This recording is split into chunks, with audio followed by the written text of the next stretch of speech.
મહાજનપદ સમયની શાસન વ્યવસ્થા. મહાજનપદ અને નગર. સારાંશ.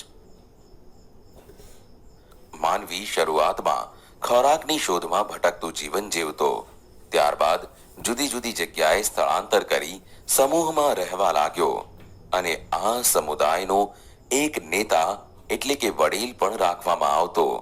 આવા જન સમુદાયના ચોક્કસ નામ આપવામાં આવ્યા અને તેને જનપદ નામે ઓળખતા થયા. જનપદનો અર્થ માણસના વસવાટનું એક ક્ષેત્ર અથવા સ્થાન. સૈદ્ધાંતિક સમજ. જનપદોના નામ તેની સ્થાપના કરવા વાળાના નામ કે કુળ ઉપરથી પડ્યા. તેમજ મહાભારત કાળમાં અનેક જનપદોનો ઉલ્લેખ જોવા મળ્યો છે. ઉત્તર વૈદિક કાળના ધર્મગ્રંથો તથા પ્રાચીન બૌદ્ધ અને જૈન સાહિત્યના ઉલ્લેખ પરથી જાણવા મળે છે કે ઈસવીસન પૂર્વની 7મી કે 6ઠી સદીમાં ઉત્તર ભારતમાં આવા નાના મોટા રાજ્યો હતા, જેમાંના નાના રાજ્યો જનપદ તરીકે અને મોટા રાજ્યો મહાજનપદ તરીકે ઓળખાતા. આ સમયે 16 મહાજનપદ હતા, તેમજ તેમાં 2 પ્રકારની રાજ્ય વ્યવસ્થા સ્થાપિત હતી.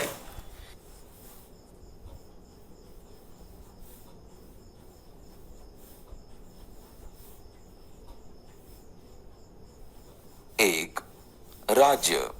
અંગ. રાજધાની ચંપા, વર્તમાન સ્થાન પૂર્વ બિહાર. 2 મગધ. ગિરિવ્રજ, રાજગૃહ, દક્ષિણ બિહાર. 3 કાશી, વારાણસી, વારાણસી. 4 અસ્મક, પૈઠણ, ગોદાવરી નદીના કિનારે. 5 કોસલ, શ્રાવસ્તી, અયોધ્યા, અવધ એટલે કે ઉત્તર પ્રદેશ. 6 વજ્જી, મિથિલા, ઉત્તર બિહાર.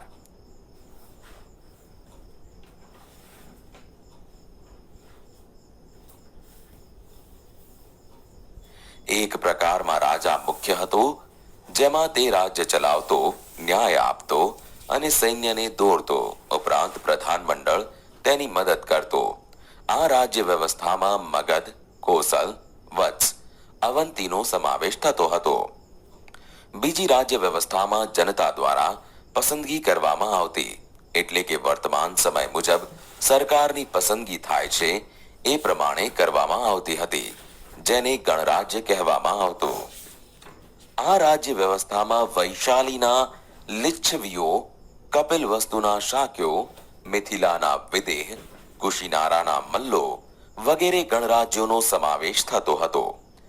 આ સમયમાં રાજ્યતંત્ર અને ગણતંત્ર એમ 2 પ્રકારની રાજ્ય વ્યવસ્થા ધરાવતા રાજ્યો વચ્ચે સામ્રાજ્ય વિસ્તાર માટે યુદ્ધો થતા, જેમાં મગધ અને વજ્જી સંઘ વચ્ચે અવારનવાર સંઘર્ષ થતો હતો.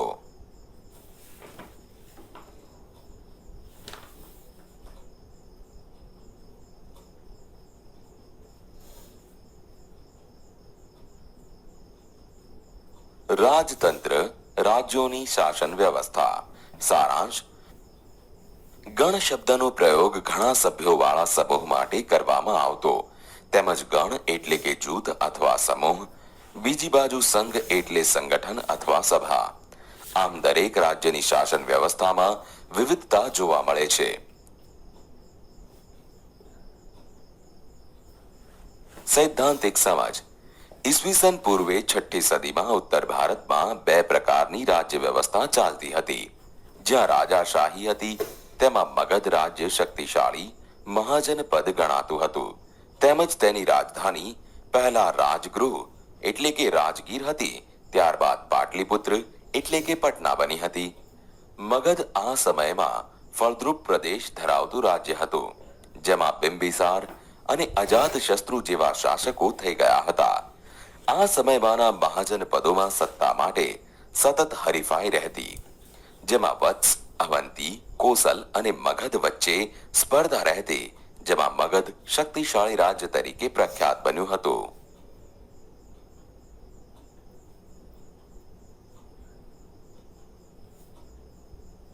ગણરાજ્યોની શાસન વ્યવસ્થા. સારાંશ.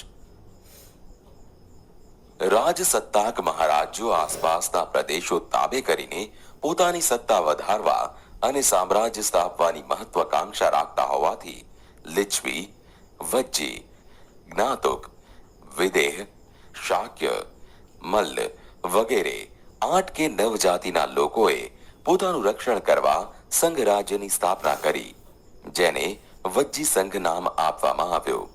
આ સંઘ રાજ્યનું મુખ્ય સ્થાન વૈશાલી હોવાથી તેને વૈશાલીના વજ્જી સંઘનું ગણરાજ્ય ગણવામાં આવતું હતું.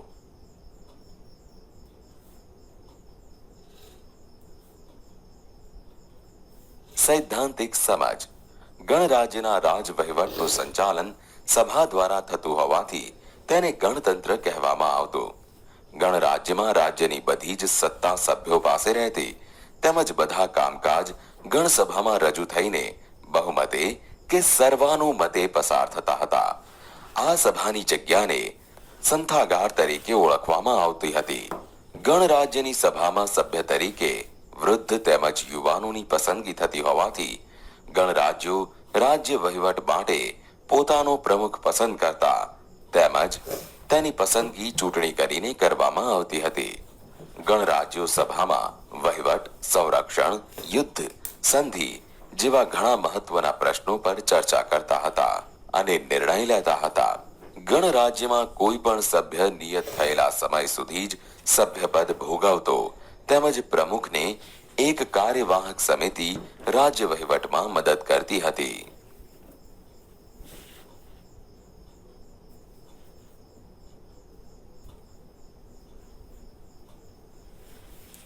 સંથાગાર. ગણરાજ્યોએ રચેલા ગણરાજ્યની બેઠક સંથાગારમાં ભરાતી, જેના કેટલાક નિયમો હતા. કોઈ પણ દરખાસ્તને 3 વખત રજૂ કરવામાં આવતી, તેમજ દરખાસ્તનો વિરોધ ના થાય તો પસાર થયેલી જાહેર કરવામાં આવતી. સભ્યને મત આપવાની આગવી વ્યવસ્થા હતી.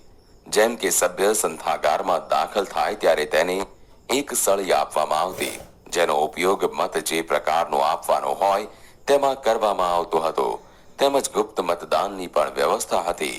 વજ્જી સંઘના ગણરાજ્યની વિશિષ્ટ ન્યાય પદ્ધતિ અપૂર્વ હતી. એટલે કે ગણરાજ્યોની લોકશાહી રાજ્ય વ્યવસ્થા સંપૂર્ણ લોકો પર આધારિત હતી.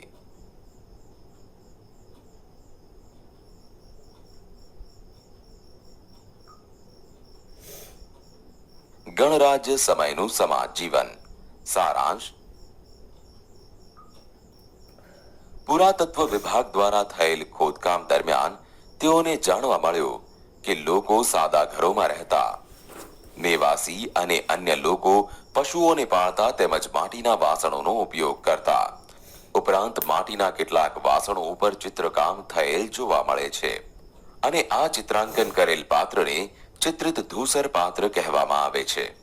આ ઉપરાંત આ સમયમાં ઘઉં, ચોખા, જવ, શેરડી, તલ, સરસવ, કઠોળ વગેરે જેવા પાકોનું ઉત્પાદન થતું હતું.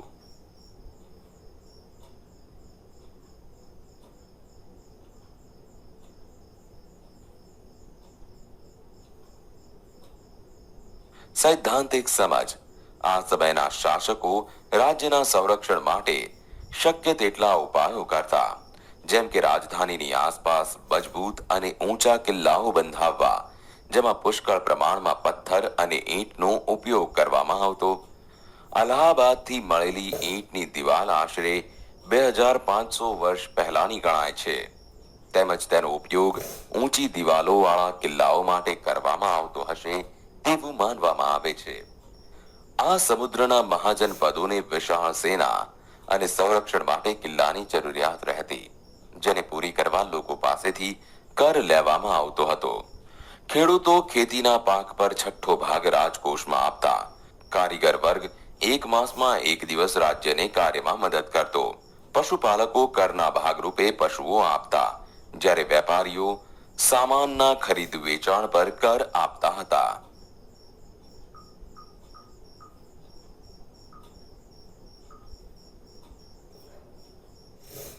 મહાજનપદોના સમયકાળમાં ખેતીમાં પણ પરિવર્તન જોવા મળ્યું છે. જેમ કે ખેતીમાં વપરાતા હળની જગ્યાએ લોખંડની કોસનો ઉપયોગ, તેમજ ખેડ ઊંડાણથી થતી હોવાને લીધે વાવેલો પાક સારી રીતે ઉગી નીકળતો. અને ત્યારબાદ છોડના રોપાનો ઉછેર કરી તેના દ્વારા ખેતી થવા લાગી. રાજસત્તાક મહારાજોએ કે જે સામ્રાજ્યની આકાંક્ષા સેવતા હતા તેઓ વધતી જતી લોકશાહી ઢબની શાસન વ્યવસ્થાની તાકાતને સહન કરે તેવા ન હતા. આ સમયમાં વજ્જી સંઘ મહાબળવાન ગણાતો તેમજ તેના ઉપર વિજય મેળવવો અઘરો બની જતો, કારણ કે યુદ્ધ દરમિયાન બધા જ નાગરિકો પોતાને સૈનિક માનતા અને લડાઈમાં ભાગ લેતા હતા. પરંતુ સમય જતા સંઘમાં ઈર્ષા, કુસંપ અને વેર ઝેરના બીજ રોપાયા, જેથી આ સંઘ વિખેરાયો અને મગધ મહાસામ્રાજ્ય તરીકે આગળ આવ્યો. આમ આજે પણ પ્રજાતંત્ર અને રાષ્ટ્રની એકતા માટે વજ્જી સંઘના ગણરાજ્યોને યાદ કરવામાં આવે છે.